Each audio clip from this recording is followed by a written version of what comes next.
ہر field کی ان points پہ کوئی نہ کوئی ویلیو ہے. یعنی ہمارا جو اسپیس یا ویکیوم ہے وہ بھی ان کوانٹم فیلڈ سے بھرا ہوا ہے. یعنی ویکیوم از ناٹ ایمپٹی. ادھر کوانٹم فیلڈ جو ہے وہ فیلڈ جو ہے فلکچویٹ کر رہی ہیں. تو ہر بنیادی جو پارٹیکل ہے یا بیسک کوانٹم پارٹیکل جو ہے وہ اپنی فیلڈ کی ایکسائٹیشن یا وائبریشن ہے, اور یہ کوانٹم فیلڈز جو ہیں کہ ایک دوسرے پہ بھی اثر ڈالتی ہیں. تو جب 1950s میں کوانٹم فیلڈ تھیوری سامنے آئی اور الیکٹران کا بیہیویئر اور اس کی پراپرٹیز کو دیکھا گیا, تو اس کے ساتھ ہی یہ نظر آیا کہ الیکٹران کا جو ماس ہے وہ زیرو ہونا چاہیے, مگر اس کا ماس زیرو نہیں تھا. اس کا ماس جو ہے وہ میں نے آپ کو بتایا ہے کہ وہ نان زیرو تھا. اگر فرض کریں اگر الیکٹران کا ماس زیرو ہوتا جیسے کہ فوٹون کا ماس زیرو ہے, تو الیکٹران بھی جو ہے وہ کس سپیڈ پہ ٹریول کرتا ہے؟ سپیڈ آف لائٹ پہ. جس چیز کا بھی ماس زیرو ہوگا وہ سپیڈ آف لائٹ پہ ٹریول کرے گی. یعنی اب آپ فرض کریں جیسے ایک الیکٹران ہے اور ایک فوٹون ہے, یہ دونوں اگر ہمارے کاسموس سے گزرنے لگیں تو فوٹون جو ہے وہ پورے کاسموس سے گزر جائے گا اور اسے کوئی رکاوٹ نہیں ملے گی. مگر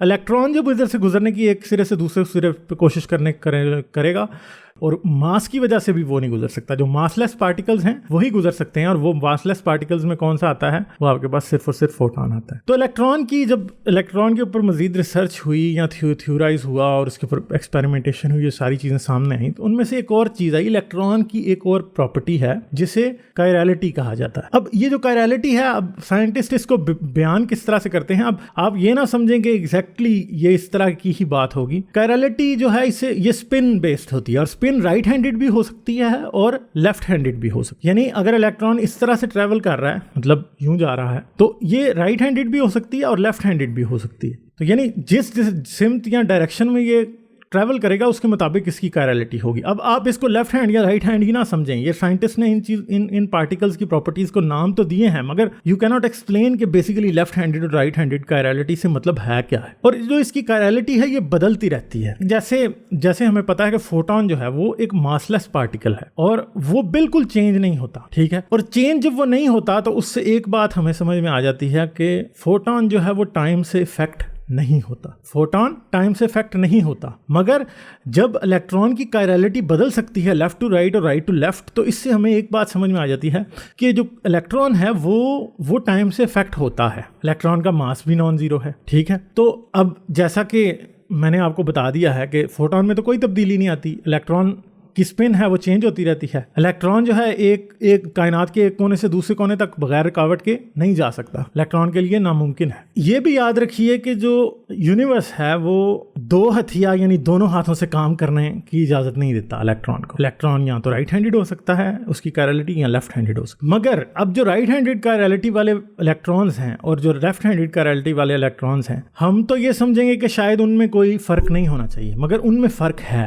ان میں فرق کیا ہے؟ ان میں فرق یہ ہے کہ جو لیفٹ ہینڈڈ کائرالٹی والے پارٹیکلز ہوتے ہیں الیکٹرانز, ان کے پاس ایک ایکسٹرا پراپرٹی ہوتی ہے جسے کہا جاتا ہے ویک ہائپر چارج. تو ویسے تو سب الیکٹران ہی جو ہیں وہ الیکٹرو میگنیٹک فورس سے افیکٹ ہوتے ہیں, مگر وہ الیکٹران جن کے پاس ویک ہائپر چارج ہوتی ہے یعنی لیفٹ ہینڈڈ کائرالٹی ہوتی ہے, وہ ویک نیوکلیئر فورس سے بھی انٹریکٹ کرتے ہیں. یہ کوانٹم فیلڈز کے اوپر اور کوانٹم میکینکس کے اوپر میں علیحدہ ویڈیوز بناؤں گا, مگر ابھی میں اس ویڈیو میں کیونکہ میں نے یہ ایکسپلین کرنا ہے کہ یہ جو کوانٹم پارٹیکلز ہیں ان کے پاس ماس کہاں سے آیا, اس لیے میں بہت زیادہ اس کی ڈیپتھ میں نہیں جا سکتا. تو آپ یہ یاد رکھیں کہ جو لیفٹ ہینڈڈ الیکٹرانز ہیں کائرالٹی رکھنے والے, وہ ویک فورس سے بھی انٹریکٹ کرتے ہیں, اور ان کے پاس جو پراپرٹی ہوتی ہے اسے ویک ہائپر چارج کہا جاتا ہے. اور جیسا کہ میں نے پہلے کہا ہے کہ کائنات جو ہے وہ دونوں ہاتھوں سے کام کرنے کی اجازت نہیں دیتی. تو الیکٹران اگر اپنی کائرالٹی کو لیفٹ سے رائٹ ہینڈ میں بدلنا چاہے گا تو اسے اپنی ویک ہائپر چارج کیا کرنی پڑتی ہے؟ چھوڑنی پڑتی ہے. تو پھر اب ایک معمہ ہے کہ یہ ویک ہائپر چارج آخر جاتی کہاں ہے؟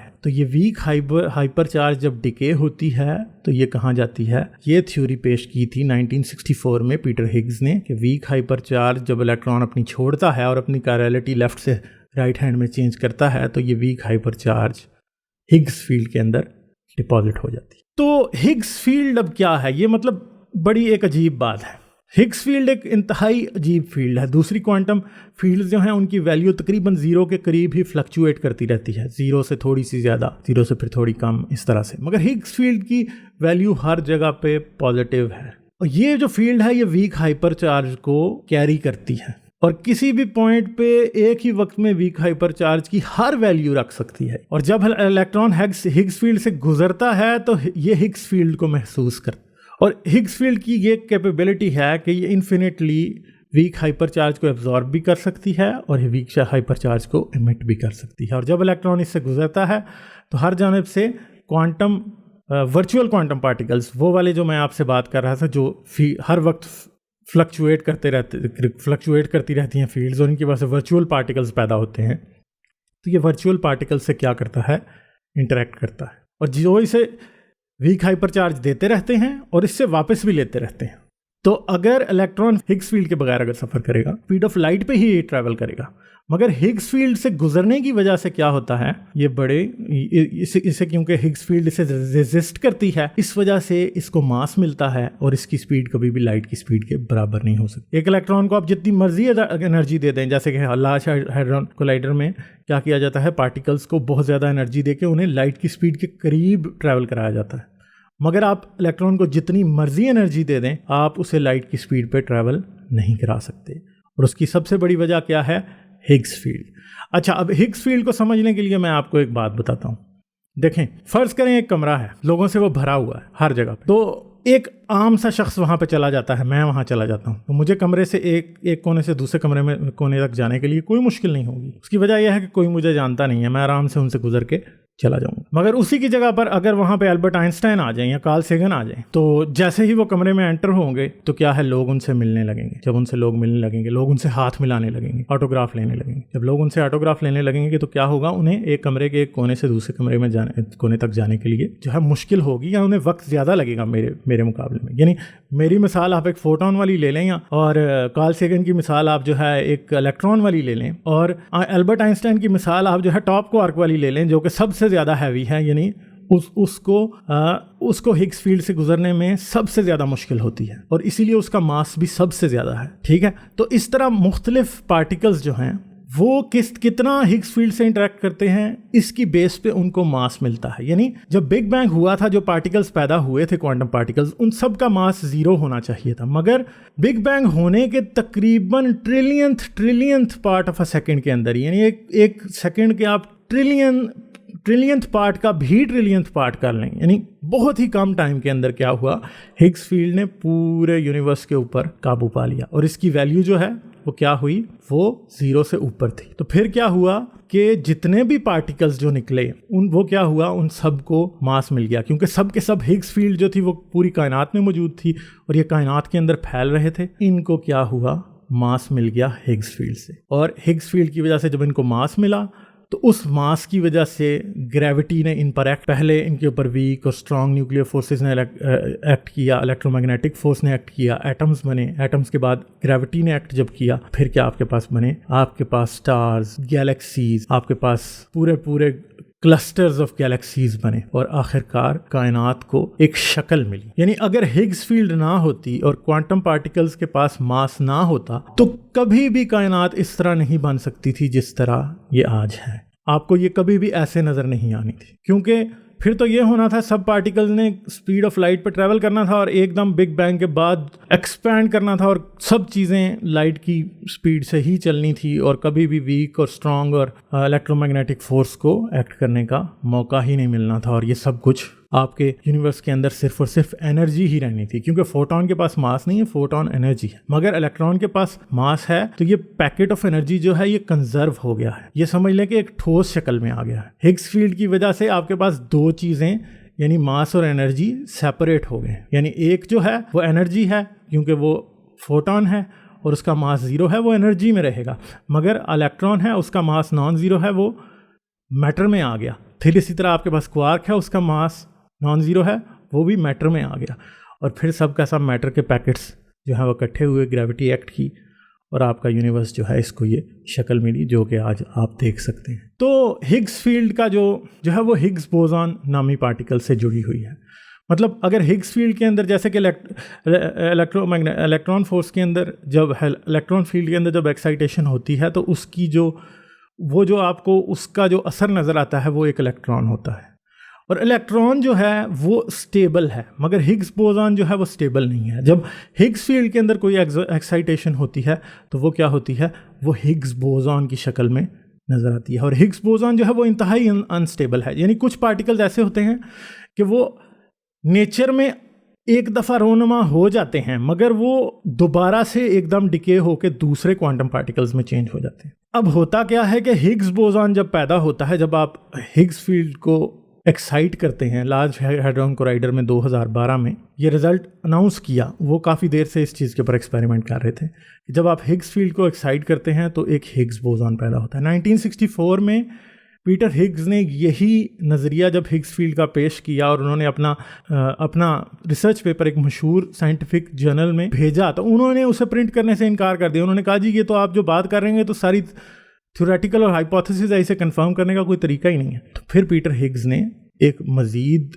اس کے اندر چیزیں ایڈ کی اور انہوں نے بتایا کہ اگر ہگس فیلڈ ایکسائٹ ہوگی تو اس سے ہگس بوزان پیدا ہوگا. تو پھر جب ہگس بوزان کے پیدا ہونے کی یہ پریڈکشن کی تو 2012 کے اندر تقریباً 40 ایئرس کے بعد یہ ایکسپیریمنٹس ہوئے لارج ہیڈرون کولائڈر کے اندر، اور یہ بات سامنے آئی کہ ہگس فیلڈ کی ایکسائٹیشن سے ہگس بوزان پیدا ہوا، جو کہ بہت کم عرصے کے لیے پیدا ہوا، مگر کیا ہوا کہ وہ ڈکے ہوا. اور جب وہ ڈکے ہوا تو جو اس سے کانسٹیٹیوئنٹ پارٹیکلز کریٹ ہوئے اس کے ڈکے ہونے سے، وہ بھی پیٹر ہگز نے پریڈکٹ پہلے ہی کیے ہوئے تھے. تو جب ان کو ان کے ماسز اور ان کی انرجیز اور ان کی ڈائریکشنز کو دیکھا گیا تو یہ بات کنفرم ہو گئی کہ ہگس بوزان ایگزسٹ کرتا ہے.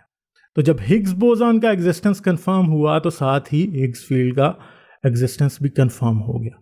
اور کوانٹم فیلڈ تھیوری اور اسٹینڈرڈ ماڈل آف پارٹیکلز کی حقیقت کا ایک اور ثبوت جو ہے وہ ہمارے سامنے آیا کہ ہگس فیلڈ ایگزسٹ کرتی ہے. اور یہ معمہ بھی حل ہو گیا، یعنی یہ راز بھی کھل گیا کہ ہگس فیلڈ جو ہے وہ ایگزسٹ کرتی ہے اور کوانٹم پارٹیکلز کے پاس ماس ہگس فیلڈ سے ہی آتا ہے. تو یہ سائنس کی ایک بہت بڑی کامیابی تھی، شاید 21 سینچری کا اب تک کا سب سے بڑا پارٹیکل فزکس کی ڈسکوری ہے. اس سے بڑی ڈسکوری ابھی تک نہیں ہوئی. تو یہ میں نے آپ کو بتایا ہے کہ جو کائنات ہے اس کے اندر جو کائنات جو ہے وہ کوانٹم فیلڈ سے بھری ہوئی ہے، اور جتنے بھی پارٹیکلز ہیں بگ بینگ کے وقت جب یہ پیدا ہوئے تھے تو دیور ماس لیس، مگر شروع میں ہی ہگس فیلڈ نے کائنات کے اوپر قابو پا لیا، ہر جگہ پہ موجود تھی. تو جب پارٹیکلز ہگس فیلڈ سے گزرنے لگے تو یہ ہگس فیلڈ سے انٹریکٹ کرتے تھے. جو پارٹیکل ہگس فیلڈ سے جتنا زیادہ انٹریکٹ کرتا ہے اس کا ماس اتنا زیادہ ہوتا ہے، یعنی ہگس فیلڈ پارٹیکلز کو ماس دیتی ہے. اور پھر کیا ہوا، کچھ پارٹیکلز جو کہ فوٹون ہیں وہ ہگس فیلڈ سے گزرتے ہوئے بالکل بھی obstruction یا ریزسٹنس فیس نہیں کرتا، اس لیے کیا ہوتا ہے کہ اس کا ماس 0 ہے. مگر الیکٹران یا کوارک کیونکہ اس سے گزرتے ہوئے بہت زیادہ ریزسٹنس فیس کرتے ہیں، اس لیے ان کا ماس اس ریزسٹنس کے ریلیٹیو ہے، یعنی ٹاپ کوارک کا ماس سب سے زیادہ ہے. اس کا مطلب ہے کہ ٹاپ کوارک جو ہے ہگس فیلڈ سے گزرتے ہوئے سب سے زیادہ ریزسٹنس فیس کرتا ہے. تو یہ ہے ہگس بوزان اور ہگس فیلڈ کی کہانی. یہ ہماری کائنات کی انتہائی امپورٹنٹ اور ہماری کائنات کے جو بنیادی ترین سوال ہیں کہ پارٹیکلز کے پاس ماس کہاں سے آتا ہے، وہ ہگس فیلڈ کی وجہ سے آتا ہے. تو یہ میں آپ کو بتانا چاہ رہا تھا، امید ہے آپ کو سمجھ آئی ہوگی. اب ہم ان ویڈیوز کا سلسلہ جاری رکھیں گے اور میں آپ کو یہ بتا رہا ہوں کہ میں کوانٹم پارٹیکلز اور کوانٹم فیلڈ تھیوری اور کوانٹم مکینکس کے اوپر بھی ویڈیوز بناؤں گا آہستہ آہستہ. اگلی ویڈیو جو میں بنانے والا ہوں وہ میں cosmic microwave background radiation کے اوپر بات کروں گا، 3rd ایپیسوڈ اس سیریز کی میں. بس میرے چینل سے جڑے رہیے اور آپ کو یہ کائنات کی کہانی سننے کو اور دیکھنے کو ملتی رہے گی. چلیں مجھے اجازت دیجیے، آداب. اگر آپ میری ویڈیوز کو پسند کرتے ہیں تو سبسکرائب کریں اور گھنٹی کا بٹن دبانا نہ بھولیں، اور مجھے پیٹریون پر سپورٹ کریں. پیٹریون پر آپ کی مدد میرے لیے میرے اس کام کو جاری رکھنے میں انتہائی مددگار ثابت ہوگی.